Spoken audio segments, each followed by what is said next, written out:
Cellphone ko yan ah. Sabi ko na nga ba magnanakaw ka? Hindi ko yan hinakaw. Meron lang nagtangkang nakawin yung cellphone mo. Magpapalusot ka pa? Aminin mo, modus mo lang ang pagtitinda mo ng maruya. Pero ang totoo, magnanakaw ka. Maruya kayo dyan. Mainit-init pa. Bili mo kayo. Hi, Gian! Hello. Sipag ah. Sige, una na ako. Sige.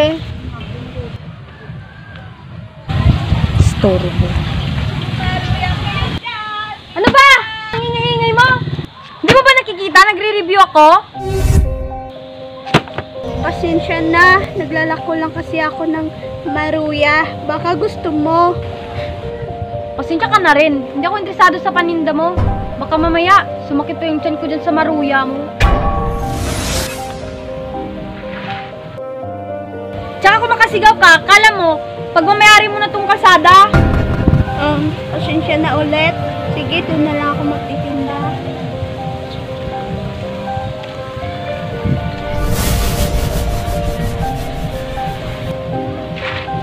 Gusto.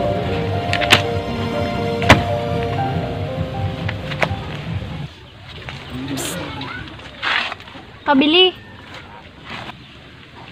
Magkano isa? 5 pesos. Pabili, dalawa. Nag-aaral ka rin ba?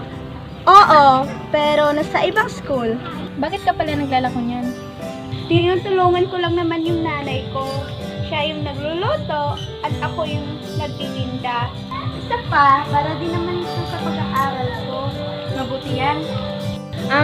Narinig ko kayo kanina ng kapitbahay ko. Pagpasensyahan mo na. Ganun talaga ugali niyan. Salamat. Sige, maglalako pa ako.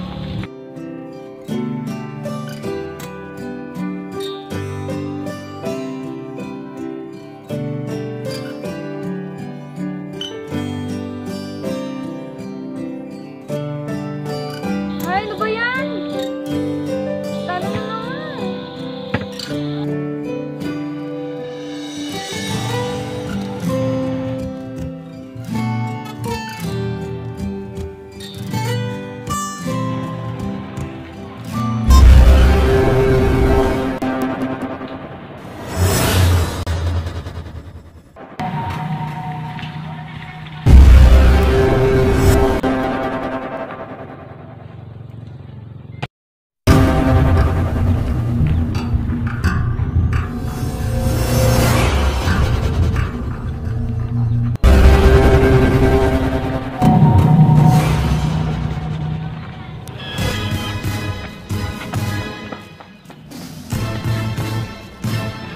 Subukan mong lumapit.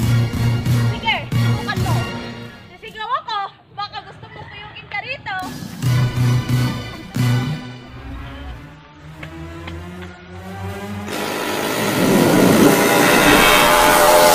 Ano ba yan ang ingay?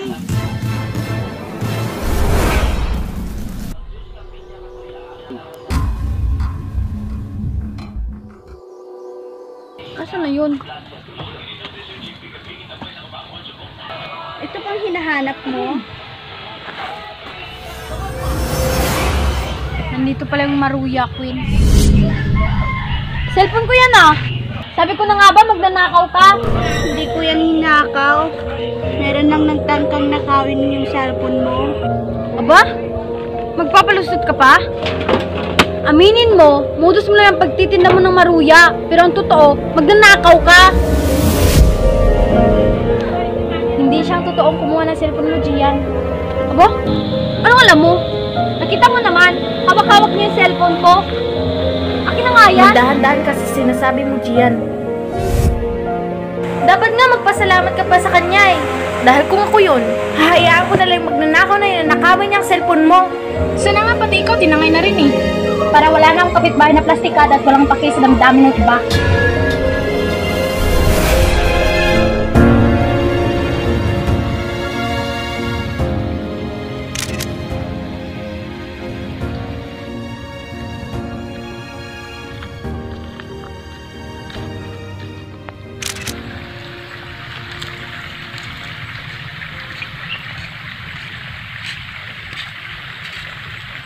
Nakita kita kaninang papunta dito kaya sinundan kita.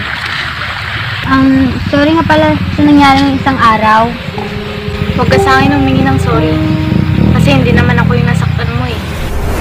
Kagagaling lang namin ni Mama sa barangay. Pinakita nila sa amin ng CCTV.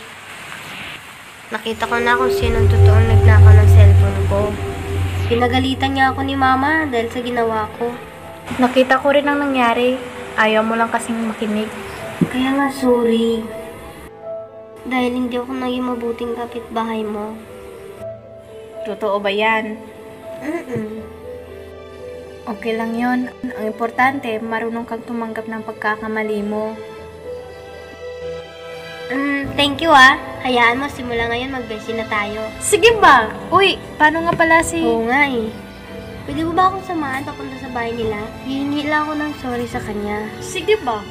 Tara, salamat ah. Wala yun, okay lang.